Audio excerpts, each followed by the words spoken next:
the distribution and interpretation of airfare-related data more accurate, automated, and efficient. Participants must conduct themselves in a manner consistent with this meeting's industry-wide pro-competitive mission. Because some, if not all, participants represent companies that compete with one another, we must not engage in conduct that could be perceived as a violation of the antitrust laws or the competition laws around the world. Accordingly, this meeting will not discuss or take action regarding any fare, rule, or fee, nor will it discuss or take action on remuneration levels of any intermediaries engaged in the sale of passenger air transportation. This meeting must also have no authority to discuss or reach agreement on the allocation of markets, the division or sharing of traffic or revenues, or the number of flights or capacity to be offered in any market. Discussions regarding such matters or concerning any other competitively sensitive topics, either on the floor or off, are strictly prohibited. Discussing or reaching any agreement related to these topics could expose meeting participants to liability under the U.S. antitrust laws or under competition laws of other jurisdictions around the world. Further, so the content of this meeting is not misinterpreted, ATPCO requests that participants refrain from any communications concerning that content over social media or any other public platforms. Okay, that being out of the way, we are here to discuss the dynamic offer mechanisms initiatives, specifically around adjusted offers and continuous offers. So several times over the course of the conference, you might have seen this diagram, which is representing really the journey from level of complexity moving up from more static type of offers to truly continuous or dynamic offers. And in earlier sessions, we talked about how to leverage and take the best advantage you could to optimize the existing offer structure. What we'll do here today in this session is talk about both adjusted offers, which are taking existing ATPCO fare and rule content and adjusting those offers, and that journey to true continuous offers, where you're creating that offer from scratch outside of the existing filed fare structures. So how do we accomplish that? It's, as was mentioned earlier this morning, if you caught the kickoff session with Alex and Tom, it does leverage the journey to adjusted offers and to continuous offers does leverage much of the data and the tools that ATPCO already has in place to manage that content, especially in this stage of adjusted offers. So we're working on modifying, adding to our existing features and functionality and data in order to drive forward with adjusted offers in that step. And then we'll also hear about the beginnings of items like a product catalog, which separate product from price and let you get to that place in continuous offers where you're creating a dynamic offer from scratch. Now, we also see that the product catalog can serve in that transition as well, and Melanie will talk about how we plan to take the existing ATPCO data and transform it into early stages of a product catalog. So there's a lot of content ahead. Both Melanie and Daphne are going to dig deeper into how to move or progress through adjusted and continuous offers, and I'll turn it over to Melanie first to talk about adjusted. So today, this afternoon, we're going to talk about adjusted offers. We'll talk about some of the products that ATPCO has that can help you as you move into the world of adjusted offers. But then we'll also talk about a few things you might want to take into consideration. Or the first thing I want to do, though, is talk about enhanced distribution, because this is something ATPCO created to help airlines as they move into adjusted offers. And so a little background on this. Enhanced distribution came about because we heard from several airlines that they had public tariff data where they enjoyed all of the internal processes and procedures and rules and regulations around public data. And they said, I've got public data, it's publicly available to any passenger, but I want to limit the system and location that's actually displaying and selling the data. So we didn't have distribution restrictions on public data at the time, but we understood the requirements. It did not rule out the public data definition. Instead, they just wanted to restrict the distribution. So we came up with enhanced distribution to enable airlines to better target that public data to certain channels. So for example, they might want to create a base set of content that they share with a specific channel, such as their direct channel or their NDC channel, and then they can enable that channel to use the content for moving forward with adjusted offers, dynamically applying price adjustments, and so on. So with that, we created enhanced distribution. We implemented it in September of 2023. We have over 16 airlines currently seeing the benefits today. You can use this now. It's in production. So if you'd like to take a look at enhanced distribution, if you want to better target your public fares to certain channels, then you could have a look at this. And if you need more information, it's certainly available at MyATPCO, or I'm happy to provide you with more detail. Now, a couple things to notice. Actually, the most important thing to remember is that this is public data. It's still public. Just because it's being distributed to a limited set of receivers, it's still public data. So it's subject to all public tariff filing requirements. Any system receiving the data will still apply all of the public data standards and processes, ATPCO data application processes, and so on. It hasn't changed its public nature. The only thing that changed is that the airline can limit the selling channel subscriber who receives it. So what we mean by selling channel subscriber, that's a subscriber using the data to actually create shopping and pricing responses. So that is, for example, a GDS. That's one example of a selling channel subscriber, and the airline can limit the selling channel subscriber that receives the data. However, downline systems that are not using it for sales, but are using it for downline internal processes, they will still continue to receive the data. All right, so again, public data, if that's the only thing you take away from this, it has not changed its public data nature. With that said, you need to take a thought about how you want the data to be used, because this controls the distribution, so who's receiving the data, but then you might want to control how they use the data. Because as we all know, today, a lot of those subscribers or selling channel subscribers that receive the data function in many different roles. The same subscriber might be a GDS, they might be a servicing system, they might be a revenue accounting system, they may have multiple roles. So when you send the data to them, if you need to limit how they use it, then you need to use ATPCO's sales restrictions category 15 in the same capacity that you use it today, but you'll need to use that data functionality to control how the data can be sold or where the data can be sold. So public data, you control the distribution, you use category 15 to control how they can use it, where it can be sold. All right, now I want to talk about dynamic price adjustment, because this is a really exciting next step. This is when airlines are actually taking that file data and they're changing it. You're making changes to the price based on your own internal algorithms, your own internal business rules.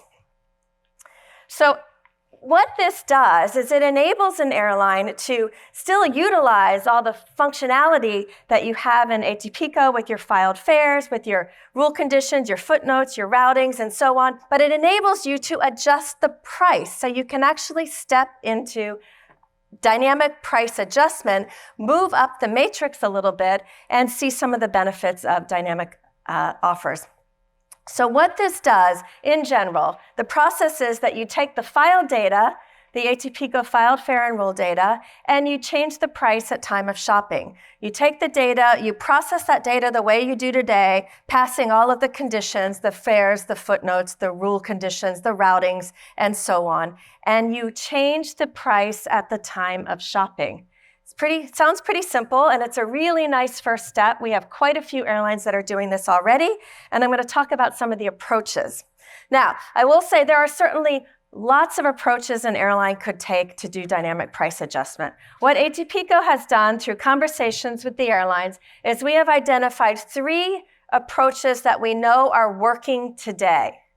Again, there could be several more, there could be nuances of these, but these three approaches are in production and working today, or they have been successfully tested and they're ready to go to production.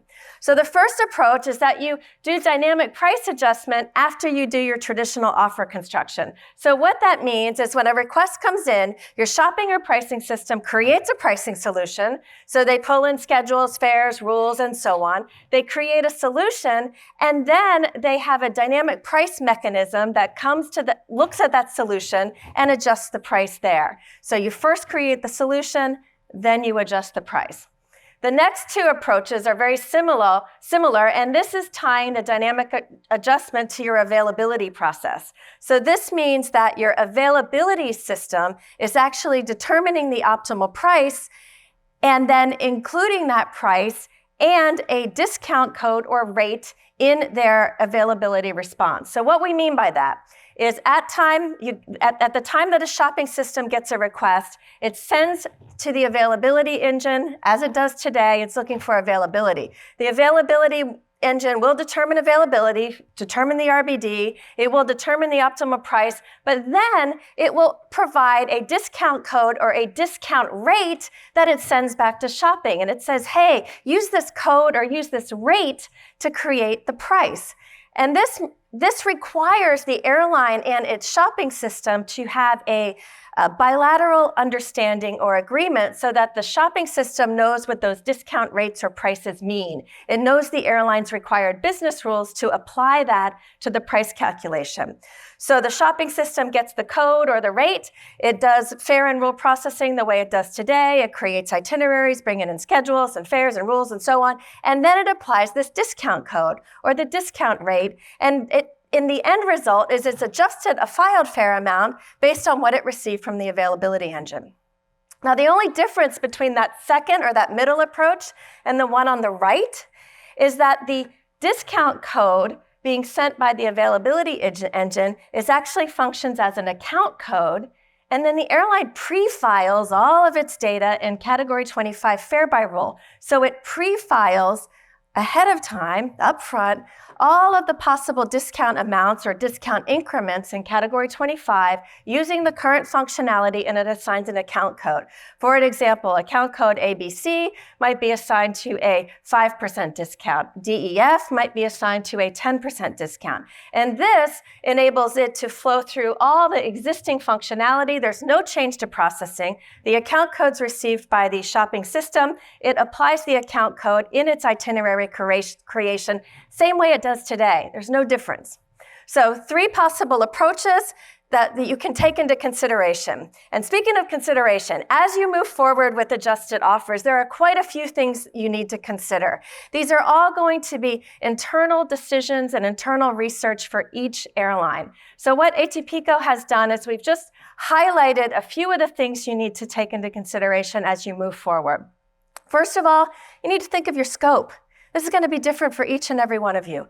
What markets do you want to have in scope? What itineraries are in scope? Are you only including itineraries that are online, or are you looking at interline itineraries or interline with close partners? You need to think of your data setup. So if you need to set up to be able to receive availability responses that have new data in them, do you need to set up your fares and rules so that you have enhanced distribution and you're limiting your set of public data and who's receiving it? All of that needs to come into consideration. Then you need to think about where in the shopping flow you're going to do the adjustment, how you're going to determine your actual price, and then any downline processes that are impacted. And we'll look at those 2 final ones on the next couple of slides. So the shopping flow. When you look at your shopping flow on the screen here, we've got what happens today. At the very simplest level, this is today's flow. This is just telling us that a shopping request is received. The shopping system is creating all possible itineraries, so it's pulled schedules in, it's created every possible itinerary, it pulls in every possible fare, it validates all of the fare's conditions, it comes up with all possible pricing solutions, it calculates fees, it calculates taxes, it creates and presents the offer. It may have had to have done a currency conversion if necessary, and in the end, you have all your pricing solutions that are returned. So where in that stage do you want to do your adjustment adjustment. And that's going to depend on your approach. So you could do it at time of availability. So at the time of availability, you send off for availability, RBD and so on, and you also receive those discount codes. You could do it after offer construction, so after your traditional offer construction, but before you've done fee calculations, you send it then, and so your engine is only receiving that base fare information, and it's using that to calculate. You could do it after carrier-imposed fees are calculated. Some airlines are doing the full pricing solution creation. They're calculating carrier-imposed fees, and they're sending that to their dynamic price mechanism to make those determinations. Or you could do it after taxes, after you've calculated the full itinerary, all of the price, every fee, every tax, and you know what the passenger would pay. Maybe then you need to feed that into your price calculation, and that's when you're doing your dynamic adjustment. A word of caution, just to note, if you do option 3 or option 4, you need to be sure to go back and recalculate percentage-based fees and percentage-based taxes because they need to be done off of the actual fare that was adjusted. All of these, just some approaches. This is by no means an exhaustive list. And again, they're hypothetical here for you to think about as you move forward in adjusted offers. So when it comes to price adjustment, I just want to highlight a few things. So first of all, you need to know what criteria needs to be available to your price mechanism to make the price determination. So what criteria are you feeding it? From the previous screen, we know you might need to feed it fees, taxes, maybe Q surcharges. That all might need to go into its mechanism. There may be other external content that you need to feed into it. Maybe it needs some personalization information on the passenger. Maybe it needs some weather and event criteria. All of that needs to go into the feeding.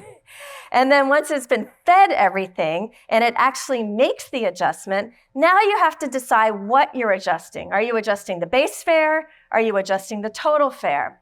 Today, most airlines do a base fare adjustment only, but many airlines want to eventually get to a total fare adjustment. But in today's environment, in order to make it easily flow through their internal processes, they're doing a base fare adjustment. You want to look at brands. So you've adjusted a fare, but you need to fill out a brand matrix, right? When you put that before a passenger and you have all the brands put out, are you going to adjust every possible solution for each brand? Or you are, for example, adjusting the lowest brand and then propagating that across all the other brands? Are you going into each brand, finding the lowest solution for each brand and then propagating that? So it's a decision that you need to make on not only how you do your adjustment, but then what are you showing to the passenger when you want to put the brand matrix out there? And then lastly, validity. So you got to look at ticket validity, excuse me. Strike that one from the record. You have to look at the validity of the adjusted price. How long is that adjustment valid? Is it only valid for an hour? We know some airlines put it out there for an hour. Some say it's valid for the calendar day. But then you need to figure how long is it valid and how are you going to handle any discrepancies between shopping and pricing? All right, next, you need to think about downline processes because we know while the goal for our industry is to get to one order, we're not there yet. And in order to put dynamic adjustment in place today, it's going to need to flow through on a ticket and flow through all the current downline processes. The challenge is that all of our downline processes today, or most, let's say, of our downline processes, need to have a comprehensive set of fares in the marketplace that they can use to compare to their ticket. So what we mean by that is they take the ticketed fare and they need to be able to go find the ticketed fare. Today, they depend on ATPCO's historical fare data. So they keep a 2-year, 3-year database of ATPCO's fares, and they're able to use that to compare to what's on the ticket. And they use that for many processes. There are changes in refunds, auditing, revenue accounting, fare management, and so on. All of that depends on a comprehensive set of data. So you can imagine if your ticket comes through with an adjusted amount that wasn't filed, that causes some hiccups or some challenges in the downline systems.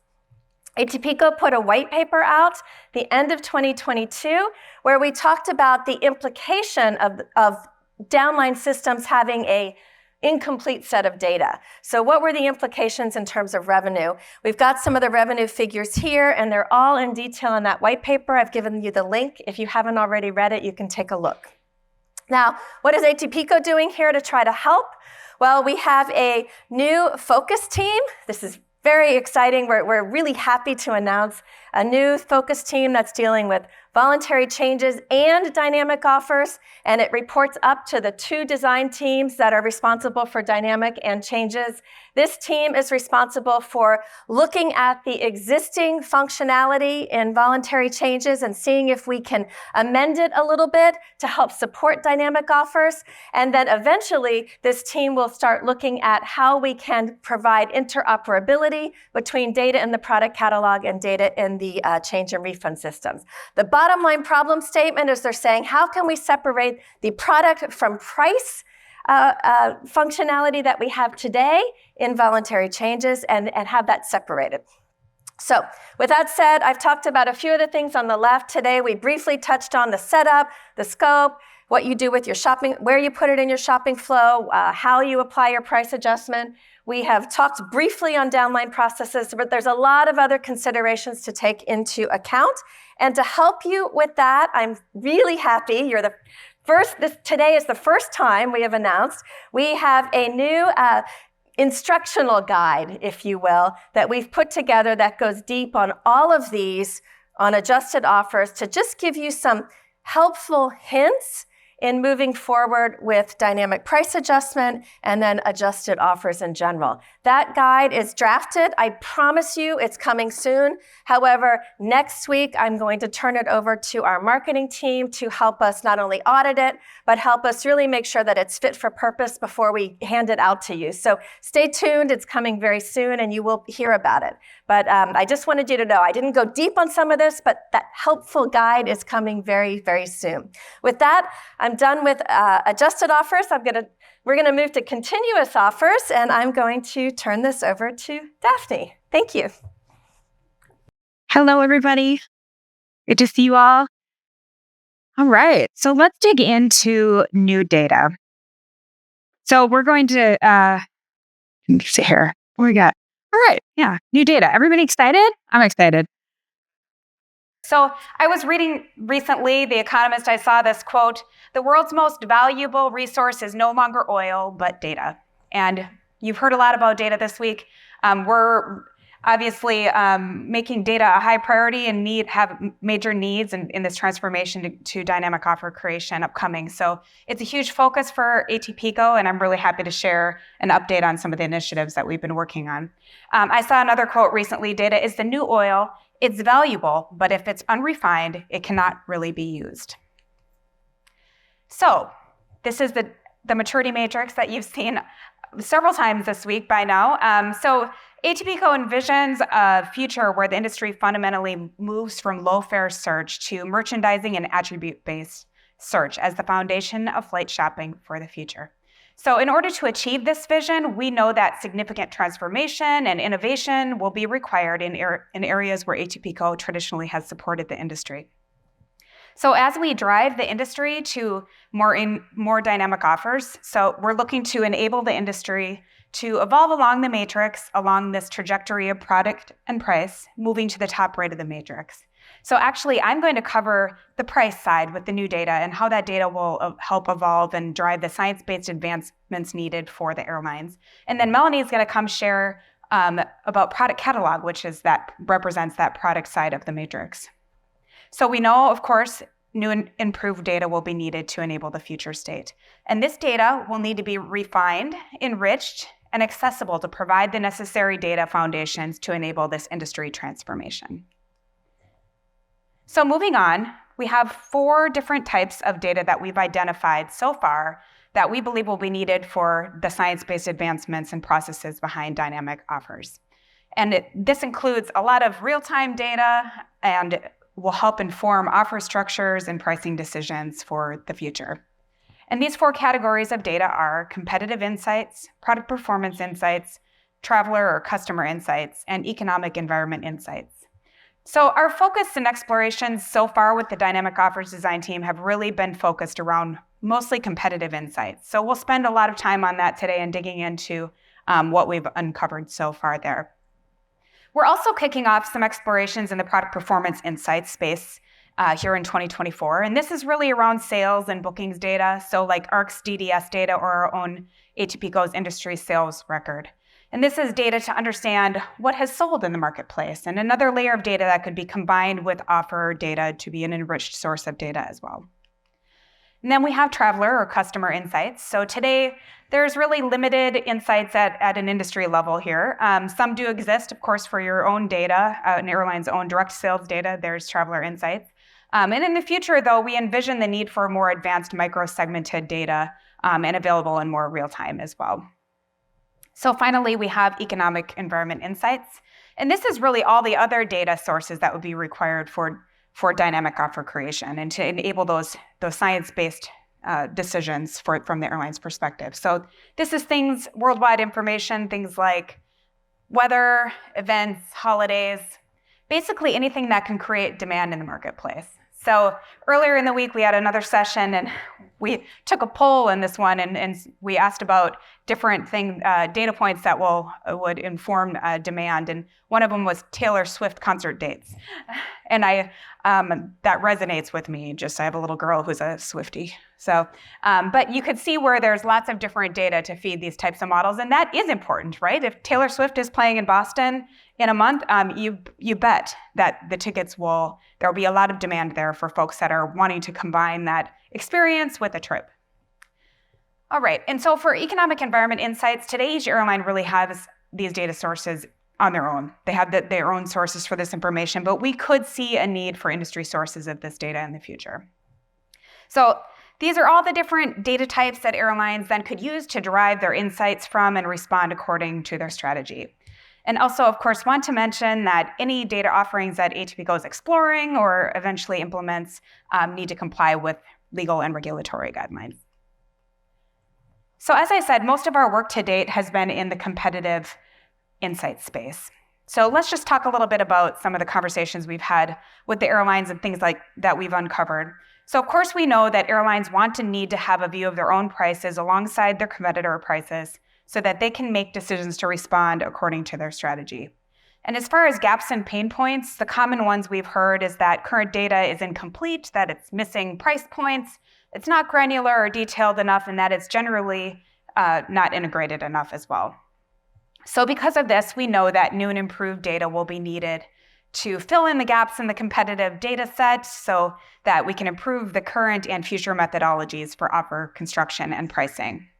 So our goal with the design team has been to look at all of the current and future sources of data in the competitive space. So the current data sources, what future data sources would be needed, and just to compare and contrast the coverage and gaps of each, the depth and breadth of each, and to identify any future use cases as well. But ultimately, our goal with the design team and as ATPCO, we want to figure out what would best enable dynamic offer creation and provide the most industry value. So this visual that you're looking at really depicts how we see the evolution of the competitive data set and what we've been exploring. So on the left side of the screen, you see published fares. That's ATPCO's market analysis subscriptions data. That provides an up-to-date view of the competitive landscape for published fares. But we do know that it's missing data for airlines who are filing those private web-only offers, and also for airlines who do not file with ATPCO at all. And in addition, it does not reflect what fares are available and selling to the customer. It rather reflects what's been distributed or what prices are on the shelf, if you will. So we're exploring, if you look in the middle, then we've added in web fare data, what we can do with web data to augment the competitive data set. And then on the right side, you can see we've added in shopping insights as well. And how could that be used as a potential new source of competitive and potential traveler insights as well?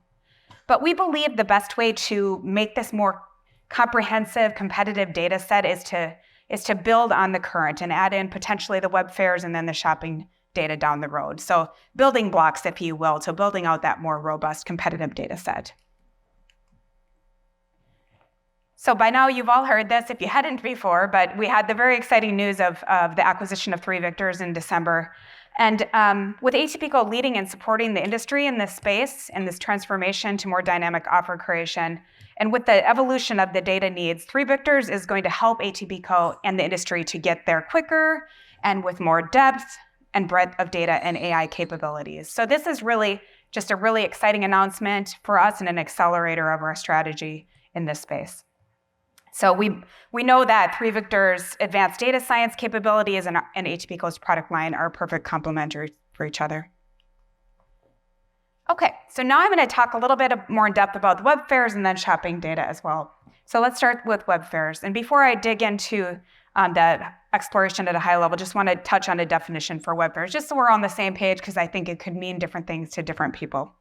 So airlines often have agreements with third-party vendors in this space, and this vendor's generally scraping the web via a web crawler or capturing the data by another means of capture from the web. So it's airline itinerary prices from various web sources like the airline.com or OTAs, et cetera. And this data is used by the airlines to supplement the ATPCO published fare data for two primary purposes. And that, again, is to identify what offers are available and selling to the customer, and also to find offer data for that's not found in the ATPCO data. So for web fairs, what we're exploring is this integrated source of the published fare data, so the ATPCO data plus the web scrape data. So this would be a cross-referenced augmented data source that would provide a view of all of the publicly available fares in the marketplace. So, and putting all the data into more consistent, making it more consistent and removing some of those redundancies as well. So with this initiative, we've been aiming to prove out the viability of the integration of the two data sets, as well as that augmentation and how that we might enhance that if that provides value for the airlines. Ultimately, our goal is to explore the potential outcome for the merged data set and test whether it would resolve some of the gaps and the pain points we've discussed with the airlines, and to what extent. But we do believe that if this is successful, that it would provide a great deal of efficiency for the airlines. And we've had some meetings that have provided very positive feedback on this, so that they could have this complete view of the market and all in one screens for their monitoring and analysis. And thereby it would, of course, improve time to market. So they're eliminating a step there and improve time to market and data-driven decisions. So far, we've been working on this for a while in collaboration with the industry, and we've been spending time documenting and validating the business rules and the logic for the merged data set. So again, that's the ATPCO published fare data plus web fares. And we completed a product preview in the fall where we actually showed some airlines how we would take the data file from the web fare provider of their choice and our published fare data, and how that would match up, and then it would be merged into one file. And the feedback was overwhelmingly positive. And in addition to that, we're looking how we could further augment that combined data set as well. So what we're doing next, for the coming months, we're determining our steps forward, but we do have in our plan to define a standard for merging that data. So if an airline wanted to do it on their own, which is actually, it sounds easier than it is. It's actually a very difficult task, because in the web scrape data, it's often missing a fare class, fare basis code, or it's been modified. The fare basis code has been modified, or there's a lack of fare construction in most cases. So it's just difficult to do that integration on their own. And so we're looking at that standard as we're in the standards business and how we might provide value there. And then in addition, continuing the conversations with the airlines to understand what the biggest gaps and pain points are, so that we can prioritize where we can start and provide value in the near term.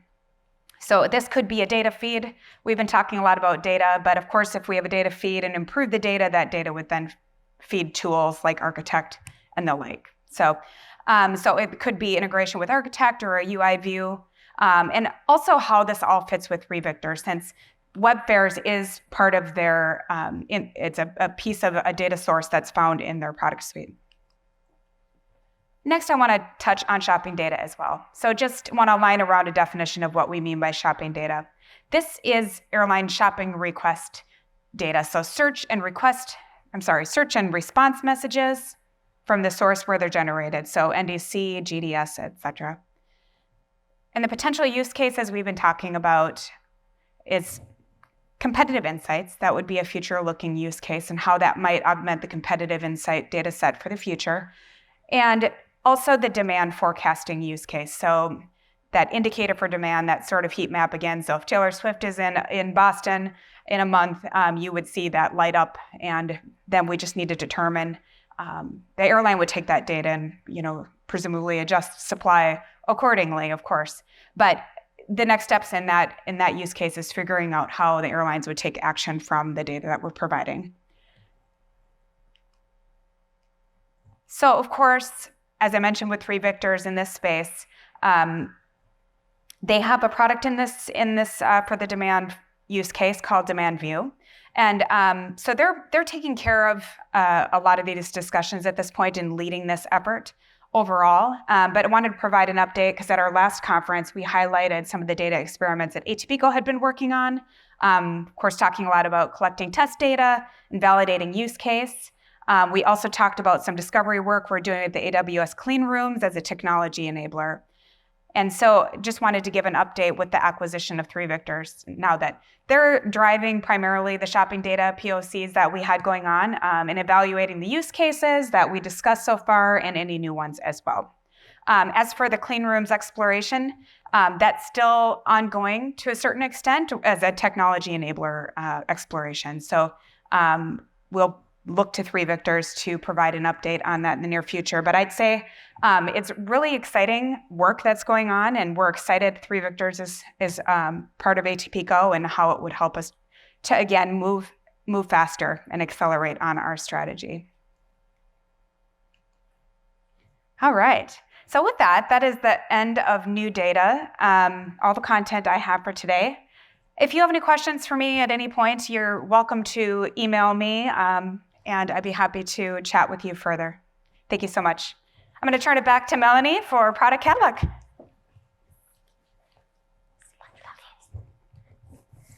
All right, back again. We're going to close out this section on continuous offers with just giving you a little bit of background and status on where ATPCO is with the product catalog initiative. So first I'll talk about the background, because before we could move forward with creating a proposed solution for a product catalog, we had to understand some of the challenges that needed to be addressed. And in conversation in the design team, we boiled that down to 3 types of challenges. The first is with offer creation. Here is where the airline said, I need the ability to separate product from price. I don't want to have to continue what I'm doing today, meaning filing every permutation of product and price. I need to define my products, and then I need to be able to have the ability to dynamically price those products. So that was our first piece. The second piece in the middle, we identified the challenge of interline. We understood that there needed to be a catalog to support the new retailer-supplier agreements, those new CIRCIA agreements. There needed to be catalog data that could help airlines maintain alignment with their partners across their products. And ultimately, we need to be able to facilitate the implementation of NDC Interline, that real-time cascading between the retailer to the supplier. So all of that came under the section of the Interline challenge.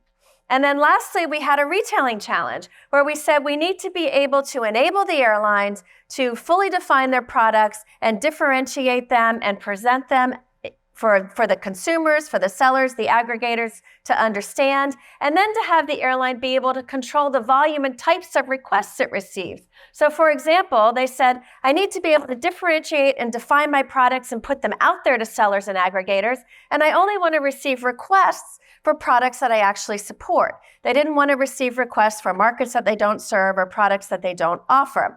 So 3 challenges, and we came up with 3 catalog uses, or 3 types of product catalogs. The first at the top of the screen is what we've called the airline's own catalog.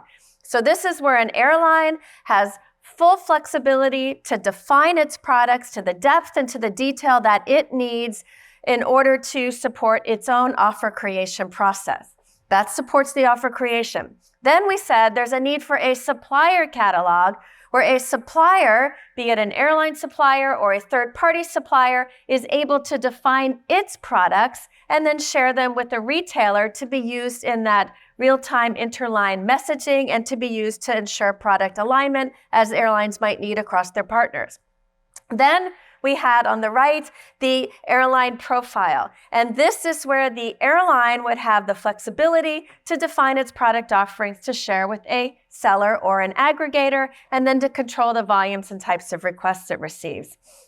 I do want to call out the airline profile exists today as an NDC standard. However, it has almost no usage, little to no usage, because the current standard does not support all of the airline requirements, all of the seller aggregator requirements. So one of our jobs is to define the airline profile in a way that it will provide value to both airlines and to sellers and aggregators.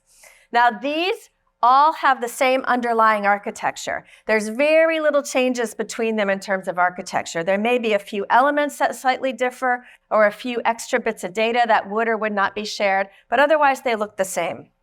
So just a quick example.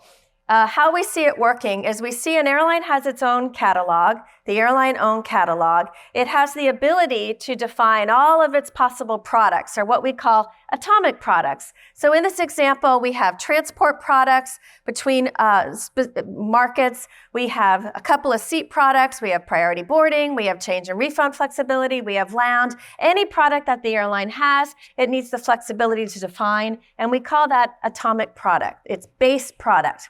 Then, optionally, the airline might want to bundle those atomic products together to create logical groupings that it wants to sell together. So it may have predefined bundles, not only bundles like we see today in the world of brands, where we have flights and we have features attached to them, but it might want to bundle ancillaries. There might be examples of, for example, a seat that would be bundled with Wi-Fi, with the in-flight entertainment that comes with the seat. So there could be some logical bundles that it wants to predefine.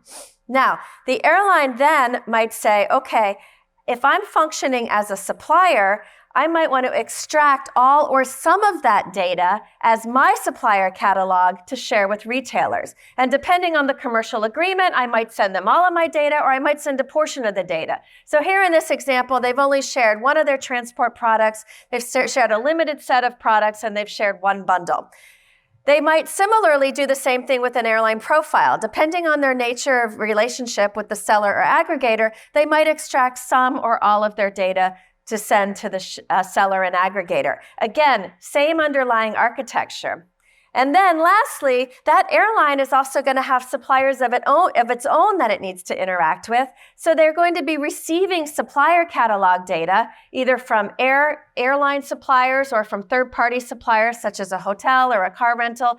And those are going to need to be augmented or included in the umbrella of its own airline catalog. So it's extracting and sending data, and it's receiving data.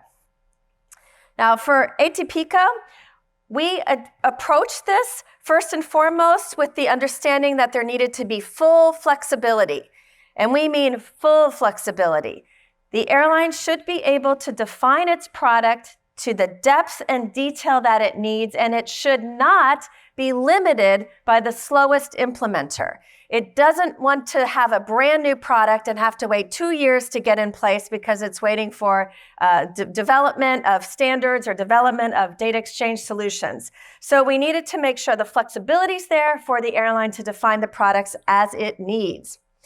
We also took a look then from an ATPCO perspective of our data. We said, look, at our existing data repository of over 400 airlines is really already a list of products in the market. We already have an understanding of at least the baseline set of products that are there. So we said, can we leverage what we have today and take that data, remove the pricing elements, summarize it to its product level, and populate a catalog. And we can do that for all 400 airlines and give each airline a base product catalog to start with. As your starting point, you'll have a product catalog there as a starting point. You can then augment and change it and add additional products and data as needed. And that would be done all the while maintaining interoperability. And by that, we mean that you would have your traditional data, you'd have your catalog data, and we would maintain an interoperable link between the two such that when you update traditional data, your catalog data is updated, and you'd be able to then eventually move off the transitional data at your own pace. So each airline could choose if and when it wants to move away from traditional and move fully into a catalog. With that in mind, just a kind of example on how we see this working, we start with the catalog like you see in the middle. Our goal is to separate product from price. So we have the catalog structure with our atomic products and our bundles, and we take the ATPCO traditional data and we populate a catalog with it. That means we look at fares, rules, branded fares, optional services, amenities, UTAs, any of the Appendix N information, and we take all of that traditional data and convert it into product and populate the catalog. The catalog does not contain price. Price is completely separate, and the airline would have the flexibility to dynamically price the products and bundles as it chooses. Now, we have a proposed solution out there. We issued this the end of last year. I hope you've seen it. If you haven't, here it is, or here are the links for it. We put forward what ATPCO calls a detailed solution, or a milestone 3, or an M3, out for industry comment. So we put it out for industry feedback at the end of last year. There are two separate solutions out there. There is one for the supplier catalog, and the notification and link are here. There's one for the airline catalog, and you've got the notification and link here. For each of those, we gave the proposed detail of how we see that solution working. And by that detail, I mean we've got a data dictionary out there that lists all of the elements and proposed fields. We've got a JSON format defined. We have an overview of the JSON format, so an overview of how the layout maps. And then we have ATPCO's data application, which is the detail on how each element and each set of fields and each set of records are intended to be processed. It's a lot of information. I pass no judgment, but has anyone in the room read it? It's okay if you haven't, but has anyone actually downloaded and taken a look? Okay, so now you know what to do on the plane on the way home. Like, I feel like I've helped you now. You were going to be bored flying home. So it's a lot of documentation. I'll be honest with you, and I know you're all very busy in your own jobs. You don't necessarily have the time to read it. I know you want to read it, but you may not have the time. So my recommendation, and I've said this in each of the sessions, is if you don't have the time to read everything, just take a look at the data dictionary. Just take a look at one. So for example, just look at the supplier catalog, pull up the data dictionary because the underlying structure is very much the same, and take a look at the elements. The data dictionary is an Excel spreadsheet. You can sort, read it. It's very easy to get through. It'll at least give you an idea of what elements are there, and it might help us to know if we're missing anything. Have we got it semi-right, not right at all, very right? So at least you can take a look and say, hey, I think this gives me enough information to define my products, or you might say, I think you're missing A, B, and C. So if you want, there's the links, and you can take a look. Again, it's an M3, which means it's still out for feedback. It's just a proposal. We fully expect it to change and evolve as the standards evolve, as the airline processes evolve, and as ATPCO moves through our POC phases. Now, the solution itself is designed to be very flexible. We put a balance out there between predefined sets of elements and fields and full extensibility for an airline to very easily and immediately add new fields and new values to define the products. So the idea is that the predefined fields will support most of what you need. You have the ability to have new fields that you can create immediately as you have new products that you choose to offer. It has transitional elements, so we know that we've got an end state requirement, but ATPCO has added transitional elements to maintain the flexibility and the link between the traditional data, and then it's a JSON format. So it's not in the fixed file formats that we have in our traditional products, but it has moved into JSON to give you that extensibility and flexibility. Our next steps are to take a look at the product catalog and see how it might be used to drive value today in the current offer creation process in order to help drive a product-driven search. So we will be investigating this center section on how we can insert the catalog into the current process, help drive product-driven searches, and help create relevant solutions to present to the customer. We're doing that through a POC phase, so we are moving into the first set of POCs, or what we've called POC 0, where we're working with airlines already on auto-populating the catalog. We are creating an automated solution internal for ATPCO to auto-populate traditional data into the catalog. That's our first POC. Then we'll be moving into the POC 1, where we'll be trying to insert the catalog into the offer creation process and understanding where it might drive value there, and then eventually move through the other POCs. So with that said, we presented this earlier. These are all of ATPCO's products. We have just talked about a few in this session that can help us with adjusted and continuous offers.